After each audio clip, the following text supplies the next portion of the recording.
Well, good afternoon, ladies and gentlemen, and welcome to this edition of Sing Beyond and Through with Monty. Well, the tennis world has been shook by the positive drug test and A and B sample from Romanian tennis star Samona Halep. Now, let me give you a warning now. If you're a Samona Halep fan, you may want to tune out because this might be something that you do not want to hear. Because we are going to see beyond and through and uncover quite a few things in this particular episode. We know Samona Halep is kind of short for a tennis player these days, 5'7". She's 31 years old, has a tennis career that exceeds 25 years now. But unfortunately, within the past week, she was notified that she failed a drug test. And a part of her statement, she writes, addressing her banning, the former world number one pledged her innocence. In a statement released on social media, Halep wrote, I've been notified that I've tested positive for a substance called Rudostat in an extremely low quantity, which came as the biggest shock of my life. Let's go over something here. I find it very odd that she says in an extremely low quantity. Did you think that by it being so low that it would be undetected? That's just a very strange thing to say. I mean, if it's in your system, it's in your system. High or low, it's still there. Now let's go on. Throughout my whole career, the idea of cheating never even crossed my mind once, as it is totally against all the values I have been educated with. Facing such an unfair situation, I feel completely confused and betrayed. I will fight until the end to prove that I have never knowingly took any prohibited substance, and I have faith that that sooner or later the truth will come out. Okay, you stated that you feel betrayed. Baby girl, who do you feel betrayed by? Who betrayed you? That's a very strange word. Another thing, too, is that I have not knowingly. So there's a possibility that you could have taken it then, that somehow, somewhere, someone could have given it to you. Could this have been a case of plausible deniability? Kind of like what some people were accusing Andre Agassi of doing back in the day, that he had this trainer who was giving him this drink, but he wouldn't tell Andre what was in it. Now, this is all allegedly. And so Andre was taking something that he did not knowingly know what was in it. So let's move on. Let's get this back screen up. Here we go now. Now, we have people like tennis. No chance Halep purposely took drugs, says former coach Cahill. Darren Cahill was her coach for a 6-year period. But he was coaching Samona when she was like 23 or 24. Yeah. So he was coaching her back pretty much in her early to mid-20s, let's say. And since then, a lot has happened to Samona. Samona is not the same player back then that she is today. And we are going to look into that and examine why. This is one of the reasons why. Samona was married to a billionaire. And allegedly, let me say allegedly, he was unfaithful. So they were married for about an 11-month period. Now, let me tell you why I'm bringing this up. Because Darren Cahill has stated that, no, she would never, ever cheat. And her former husband here stated that this girl here, when they were married, I guess they dated for like a 3-year period when they were courting or whatever. And he said that she was very meticulous about what went into her body. And she wouldn't even drink out of a plastic bottle unless she opened it herself. But I want to bring up something here that they tend to be missing. Cahill and her husband, this is what they're missing. Samona Halep did not go through a marriage, subsequent, possibly cheating, and a divorce. That can be very traumatic. That can take a toll. That trauma there can make you very vulnerable and easily make you susceptible to manipulation. Yes, someone can come in there and easily manipulate a mind that has gone through ordeals like that. So Darren Cahill, what he's saying, would not really hold a hill of beans as to the Samona Halep of today. Serena Williams' coach, Patrick Maritagalou, has admitted that he was making hand gestures after she was hit by a coaching violation in the controversial U.S. Open final by Naomi Osaka, where she lost 6-2, 6-4. I want you to hear Patrick in his own words, and it's going to be very telling. You certainly didn't intend to insert yourself in the way that it happened. Can you describe the motion that you made that was interpreted by the chair umpire as coaching? Well, I mean, I'm honest. I was coaching. I mean, I don't think she looked at me, so that's why she didn't even think I was. But I was like 100% of the coaches on 100% of the matches. So we have to stop this hypocrite thing.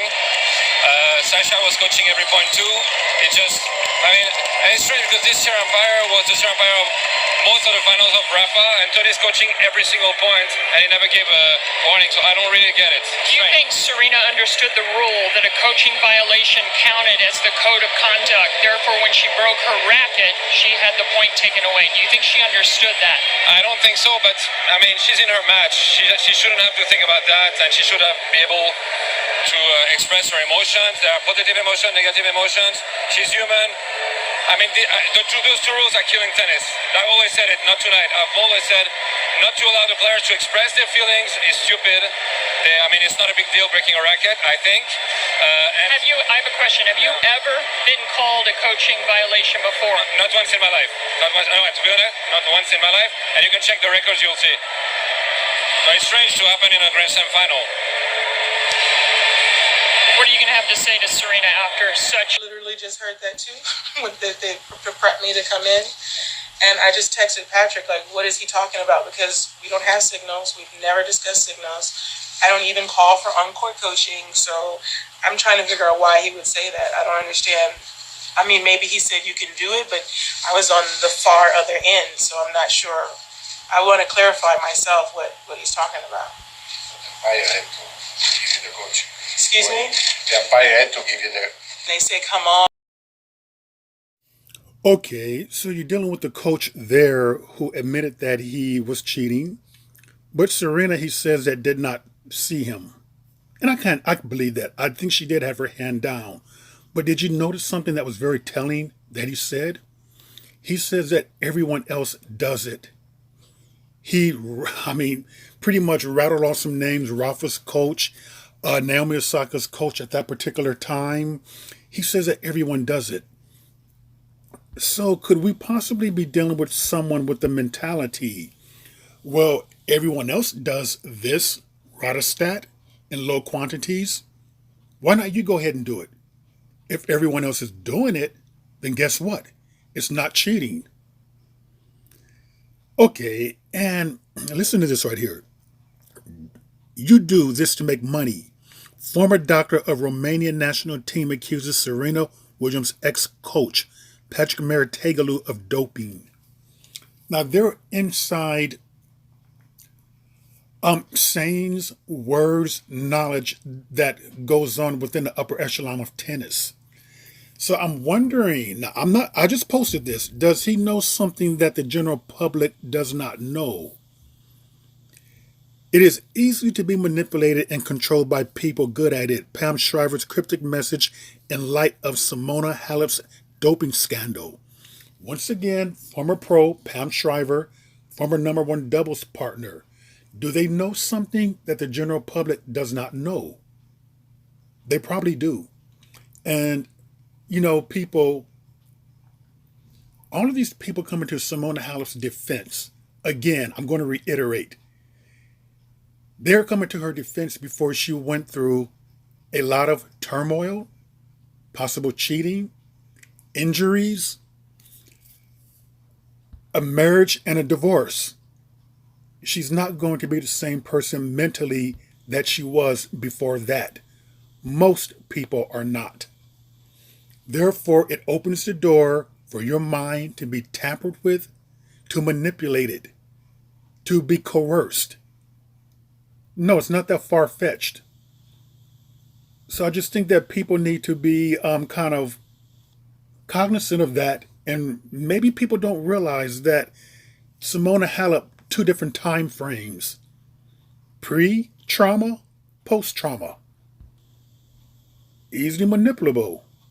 Now, I want to bring you this story right here. This is another Samona. Did you remember, I believe it was the 1984 Olympics, but this was Romanian gymnast Samona Amenar.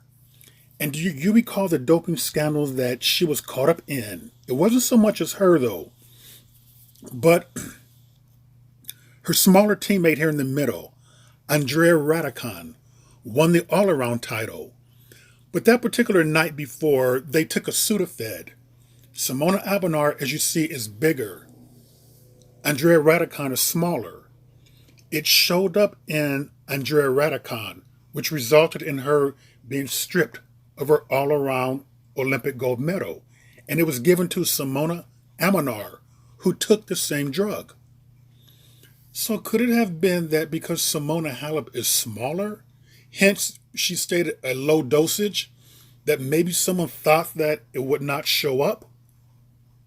And let me tell you guys something too that you may not be aware of.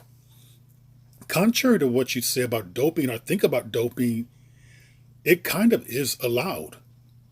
Yes, steroids are allowed, but you cannot go over a certain threshold, which proves it right here with the gymnast right there. See, in Samona Amenar, because she's bigger, it wasn't caught. They didn't catch it. But someone smaller, they did.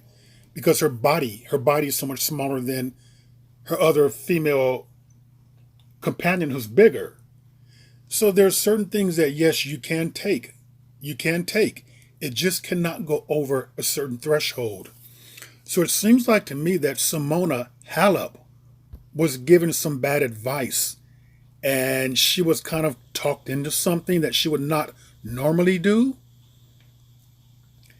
And keep one thing in mind, she's 31 years old now. She is competing against younger opponents who are 10 and 12 years younger than her. So that also right there is going to put some doubt and worry into your mind to maybe you may think that I need an extra hand, an extra help, an extra push with something. And what she was given, what she was, her A and B samples tested positive for the Rudostat. That is dealing with red blood, oxygenation, endurance, help you with breathing. And then Samona Halep has been having difficulty with breathing like the past 4 years or so. So this particular substance that she was given, it will help you with endurance. So I do not believe for 1 minute that the doping agency got it wrong. They did not get it wrong with Sharapova. Both of her A and B samples came back positive for meldonium. And people may say that, well, athletes are going to be very meticulous about what they take. Well, I think that doping agencies are going to be meticulous about what they examine. So no, I do not believe that they made a mistake with this. I just believe that someone who would not normally take an illegal substance, something that is banned, something that is on that particular list, I just think that they got with someone who kind of encouraged them, who talked them into doing something that they would not have normally done. And keep your eyes open because the truth will come out. And whatever ban it's going to be is probably going to be less than 2 years. So she'll come back. And I would say this too, though.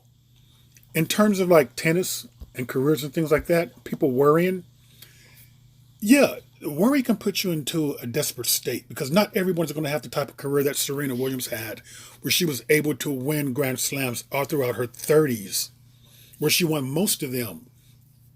Steffi Graf's body was pretty much broken down by the age of 28. She did not go into her 30s playing professional tennis.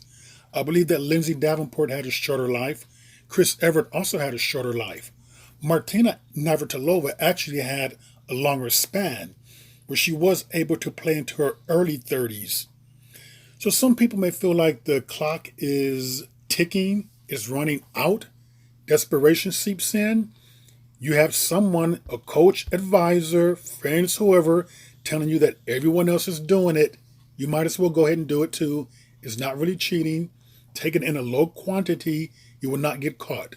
And presto bamo, just the exact happen. So I enjoyed watching Simona play. I mean, it's not the end of the world. How she chooses to handle it is up to her. But this is very unfortunate for, someone who's never really had a scandal to go through. But with that, I do wish her all the best. And with that, ladies and gentlemen, that is another edition of Seen Beyond and Through with Monty. And I will see you all beyond and through.